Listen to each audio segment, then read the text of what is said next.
நடிச்சிருக்காங்க அப்படிங்கறத Jhansi Rani ma'am and Karikalan sir ரெண்டு பேருமே பார்த்திருப்பீங்க. பார்த்தோம். சரி, நீங்க கவலைப்பட வேணாம், உங்களுக்கான ஃபேன்ஸும் வந்திருக்காங்க. அவங்களே கூப்பிடலாமா? தாராளமா. எஸ் சார், ஜான்சி ராணி அவர்கள் மற்றும் கரிகாலன் அவர்களுடைய ஃபேன்ஸ் ப்ளீஸ் மேடைக்கு வாங்க.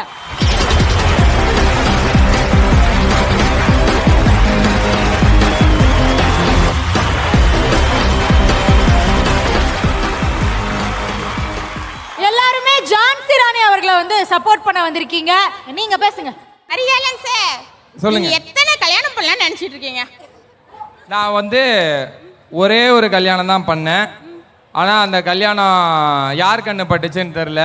விதிவசத்தில் கையை ஒடிஞ்சு போலீஸ் ஸ்டேஷன் போய் என்னென்னவோ நடந்து இன்னும் அடி மேலே அடி இடி மேலே இடி போய்கிட்டே தான் இருக்கு.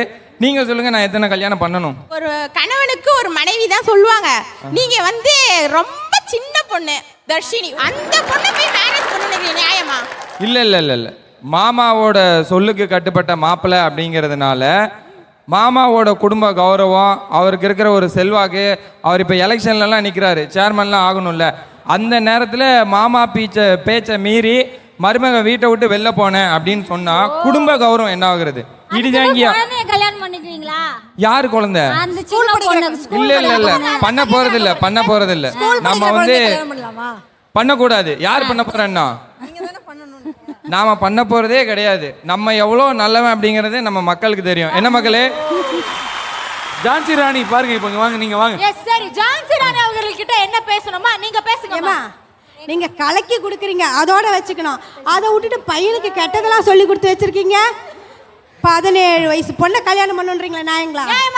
வாடி எம்மா, சும்மா ரோட்ல போயிட்டு இருந்தவங்கள எங்க வீட்டுல புள்ள இருக்கு பொண்ணு இருக்கு சம்பந்தம் பண்ணவான்னு வீட்டுல கூப்பிட்டு சும்மா வேடிக்கை பார்க்க வந்தவளை வெத்தலை பார்க்க வச்சிருக்கியான்னு சொல்லி எடுத்து மாத்த சொல்லி ஒரு புள்ளைய காட்டினிய. அந்த புள்ளைக்கு தான் என் மவனுக்கு தான் அந்த புள்ளன்னு என் மவன் கனவா கண்டுகிட்டு இருந்தான். உன் வீட்டு புள்ளைக்கு பிடிக்கலன்னா நீ என்ன சொல்லணும்? எங்க முன்னாடி வந்து எனக்கு உன்னை பிடிக்கலடான்ட்டு போயிடணும். நீ வந்து அங்கிட்டு இங்கிட்டு போய் பிளானை போட்டு என் மவன்கிட்ட தாலியை வாங்கிக்கிட்டு ஆமா அப்படி இப்படிதான் கட்டணும். அதுக்கப்புறம் நீ வீட்டை விட்டு ஓடி போவ, நான் வாயை மூடிக்கிட்டு இருக்கணும். அப்புறம் அந்த புள்ள இல்ல அந்த புள்ள இல்ல இந்த புள்ளம்பிங்க. சரி, நீ என் மவன் அடுத்த ஆசையில போவான். அப்படி ஒன்றும் முழு மனசோடலாம் போல. வேற என்ன பண்றது? மாமா சொல்றாரு, குணசேகரன் மாமா சொன்னா ரைட்டா இருக்கும்னு ஆரம்பிச்சான். இப்ப அந்த புள்ளைய எங்கேயோ இழுத்துட்டு ஓடினா நாங்க என்னத்த பண்றது? அண்ணன் ஆதி குணசேகரன் தான் கேட்கணும். மத்த யாருமே இப்ப ஒத்துக்கல. எல்லாம் உண்மையை புரிஞ்சுக்கிட்டாங்க. கல்யாண மண்டபத்தை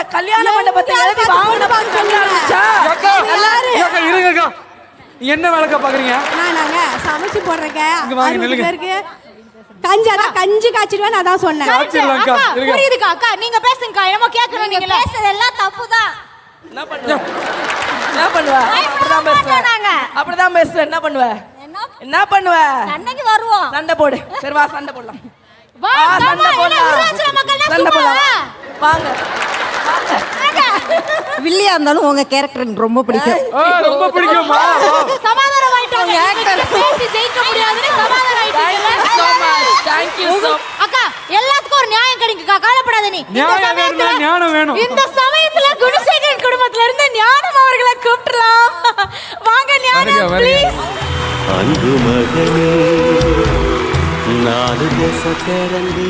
மக்கள் எல்லாம் இங்க பாருங்க, ஞான மாமா என்ன சொல்றாருன்னா கண்டிப்பா ஆதிரி வந்து கரிகாலனுக்கு கொடுக்க மாட்டாங்கிறாரு.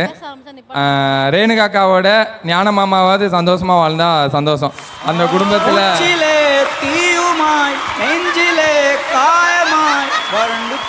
ஆனா உண்மையாவே எதிர்நீச்சல் குடும்பம் எல்லாருக்குமே உங்க பக்கம் நியாயம் இருக்கு அப்படிங்கறத வந்த மக்களும் காட்டிட்டாங்க. எங்களோட கேள்விகளும் தெரிஞ்சிருச்சு. ரொம்ப ரொம்ப நன்றி ஃபேன்ஸ் எல்லாருக்குமே நன்றி. எதிர்நீச்சல் குடும்பம் உங்களுக்கும் ஒரு மிகப்பெரிய நன்றி.